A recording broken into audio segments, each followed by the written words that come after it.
we have three women, three different examples. Okay, let's talk about it. So we have the first example is going to be Ruth. When her beloved husband passed away, she decided to stick with Orpha. I always call her Oprah, but that's not her name. Okay. She decided to say, "No, I'm going to stick with you." That was her mother-in-law. All of their husbands died. There was three of them, and her sister-in-law went back to her own country. So that means when she was hit with a tragedy or something unexpected, a covering, a companion, a covering all in one, when it was like taken from her from this earth plane, one of them decided, "I'm gonna go back to what I know." Okay. The other one said that I'm in bitterness, but I'm gonna keep moving forward. And so Ruth decided to stick with Orpha. And as they journeyed along, as she kept moving along, she was able to find her Boaz, because even though Orpha, I maybe said her name incorrectly, guys, go Google it. I am not a prophet, a pastor, or nothing. Okay, I told you I'm helps now. And I love the biblical stories because you can pull so much from it. I just love it. You know, I love the illustration. You guys know I'm a writer.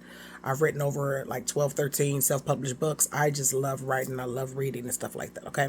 And I don't know everything, but I know this story very well. All right. So she decided, even though Orpha was in bitterness, because she changed her name to Mara and said, "Because the Lord has dealt with me bitterly. My old man died," right? She's in grief.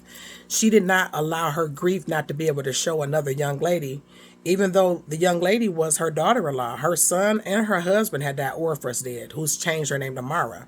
She told Ruth, "Going over there, we got some kinsmen," right? Like a kinsman redeemer. We got a kinsman over up there, and go glean in that king's field. Now, the gleaners were people who would take things after people had already taken things from the field. We're talking about plants. Okay, we're talking about agriculture here, right? And a good king want to know, what's going on with their agriculture, with their food. And of course, he noticed her, and he said, "Who is that damsel?" Literally, that was the words in the Bible, damsel. She was a damsel, but Ruth wasn't in distress. Okay, so he checked up on it, watching why he checked up on it. He gonna, in the words of Beyonce, watching why he checked up on it. He checked up on it, and he found out and said, "Okay, behold, you are a virtuous woman. Even the men known in my whole city that you have not went with the old or the young men." Basically meaning you broke. You ain't even have no basket, because the good book says that in order for her to glean, that basically means she was taking up the old produce nobody wanted in the field, potatoes and turnips. She didn't even have no basket. She used the skirt on her dress. Just, how you just kind of curve it up. You look like you got a shirt and you put a little something up in there. That's what she did. And he was basically saying, you didn't sell yourself out. You didn't prostitute yourself with the older or the younger men. You are a virtuous woman. Virtuous. When we look at this word, we always refer to it as a soft-spoken, quiet, desperate for God, falling out. There's nothing wrong with that if that's your expression, okay? But virtuous, VIR, the first three letters of that word is very similar to vero, what we would consider like a masculine. It's not saying that the woman is masculine, it's saying she's the exact counterpart of the man. How a man would deal with the situation if he was put in your shoes, if he was the feminine. So you're a feminine version of him. So this is what Boaz was saying to Ruth. And so even though this is the same Ruth who husband, her covering and her companion had died, as she continued to journey along and she allowed herself to be mentored, even though her mentor was bitter. Okay, somebody could be bitter and still telling the truth. They better. I ain't taking enough. Like Orpha, who changed her name to Myra because she felt like the Lord had dealt with her bitterly. She pointed Ruth to another man. There you go, going up over there. And so this is the same Ruth who climbed. The Bible says she climbed up under on his skirt when he got drunk in the field. Y'all need to read the Bible. It got some good stuff in there. She climbed up on his lap and said, "I am thine handmaiden. Let me serve you up. Let me serve you. I know how to serve something. Let me serve you up." And then that's when he called her virtuous. You understand? It says he woke from his wine, kind of woke up. You be tipsy. You brought virtuous woman. Okay, so she came to humility. So this was the same Ruth who covering a companion had passed away in the physical realm. Okay, first example. Second example. Okay, second example. Abigail. Another handmaiden, y'all. These are my people. These are helps. We hospitality, baby. We can't. The Lord loves us. He loves the woman that serves. You understand? You serve your family, you serve in society and whatever, stands or whatever. He loves women. Okay. He wants us to be well taken care of. So as you can see in the first example, Even though Ruth's husband passed away, she could have made a decision like the other daughter or her sister-in-law to go back to what she knew, okay, or to dwell in bitterness like her mother-in-law. But she chose to keep journeying along, and she got herself another man. Touch of them and say, He give you another covering, another companion. He surely will. Second example, Abigail. Okay, so we have Abigail. She's married to this guy named Nabal. He pissed off the king at the time. And it's like if your man piss off, or I'm gonna say not pissed off, upset the government and the president at the time. So King, David was the king back in the day. So he upset David. Okay, this is Abigail's her old man. His name was Nabal. That meant fool. So David and his crew was coming to pull up.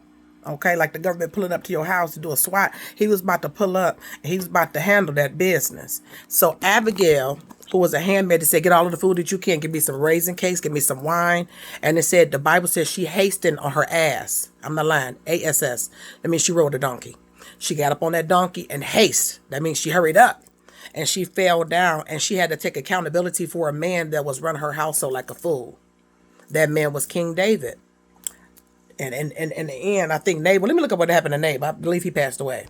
All right, so yeah, Nabal passed away too. Yeah, that's another thing. So we got to, he passed away. He was drunk. So Boaz was drunk when he met up with Ruth. And they did the thing. And then now you have Abigail, whose husband is a fool. He just not, he bringing all sorts of calamity to their household. And at the wisdom of Ruth's, at the wisdom of Abigail's hospitality or helps gift, she was able to serve David and all his men that came and fell down and said, I take accountability. And it says that saying, and she blessed David. So that saying pleased him, because kings love when you fall at their feet. I'm talking about hospitality. I'm talking about helps. So, don't, just because we all the way down there in the Bible, y'all, you just helps. Don't denounce help slide. You know what I'm saying? So Nabal passed away. When Nabal passed away, guess who became Abigail's new covering and companion? David. So now this is the second example. The first example was Ruth. No, yeah. The first example was Ruth. When her husband died, she went and journeyed on and got a Boaz. Second example is Abigail. Her husband was a fool, messing their household up. She took accountability and served the king, and she got her a king.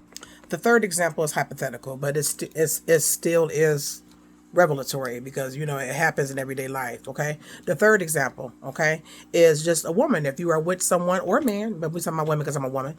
If you are with a man and they're not doing correctly by your marriage vows and they are stepping out, he does give you a way of escape, which is adultery. So and he'll give you another companion because you'll be clean slate. You'll get another companion and a covering. So we have the first example where her husband passed away. She kept journeying along, literally, and got another husband. The second example, she had a fool in the house that was bringing calamity into the house. That wasn't operating the household correctly. Even though I'm not saying they were physically died, but these were like, extreme. But okay, you had a fool in the house. That man gone. He gave you another man. We have the third example, where if someone is not doing what they vowed to do, you do have a way to where you can leave. The reason why I'm saying that is because the reason he allows you to have a way to leave, it says he said he always give you a way of escape, right? From temptation. The temptation of a lot of women is to stay in things beyond the time they're supposed to stay in things. And then they like to make it seem like them suffering is more virtuous. Their temptation may not be overt. Their temptation may not be a smoking or a drinking or eating too much like myself, okay? Or cussing, hollering, stuff that you can visibly see. Their temptation may be to feel superior to people, may be to feel that they are more mature than you because they're suffering. No, those are choices. Those are choices. And just like Ruth, if Ruth's husband passed away, and like her daughter, her sister-in-law wanted to go on back to what she knew, and the other one dwelt in bitterness, those were choices that they made. Ruth decided to keep going, and she got another man, okay? In this instance, we're using another man, but this can mean anything. The second case, Nabal, with Abigail, that was a choice that she made. She could have, turned up with her man like, nah, David, we ain't listening to you, and been a fool. She could have acted a fool, which Nabal named he's a fool. That was her husband. She could have chose to act a fool with him and to defy the authority in that land, but she chose to bow down and to submit herself to the authority in that land. And then you know what happened? The Lord got rid of the fool and gave her a king, boo. Gave her the king that she submitted to his authority.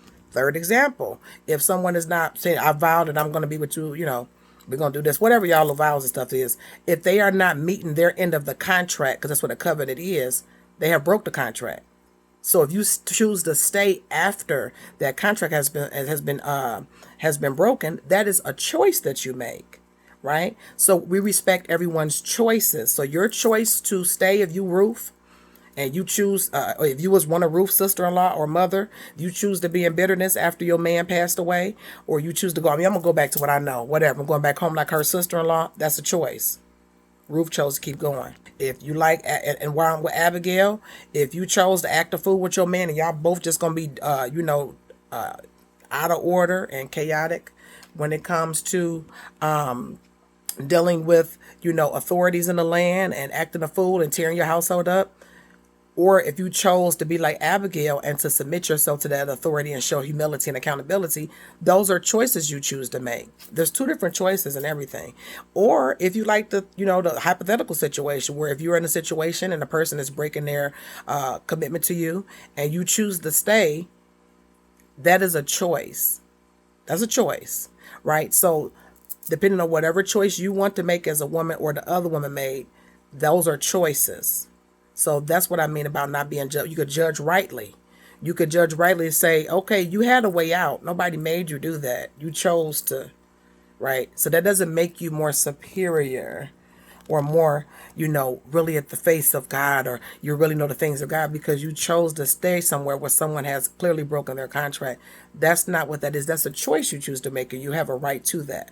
Right. So I just want to make sure, because with women, they're very, very, they don't be overt. They could be covert with the type of thing with they'll look down the other choice. Like I chose to not be bothered and leave, and they'll want to.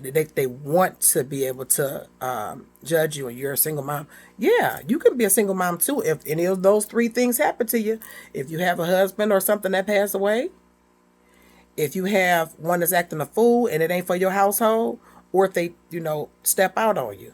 Those three circumstances could leave you without a companion and without a covering, a true one. So it can happen to anyone, right?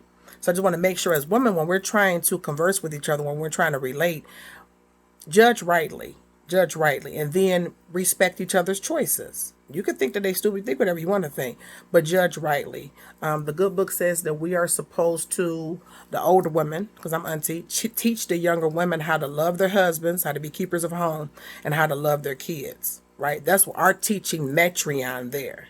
Anything outside of that, you try to be like a man. You're not a man. You understand what I'm saying?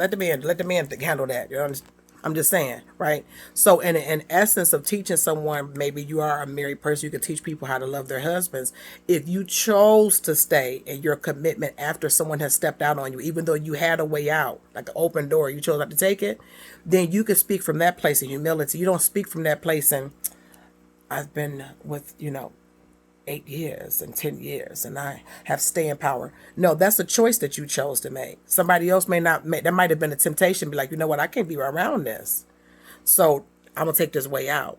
Right. So I just want to make sure if you have, children, to teach them how to be keepers of home.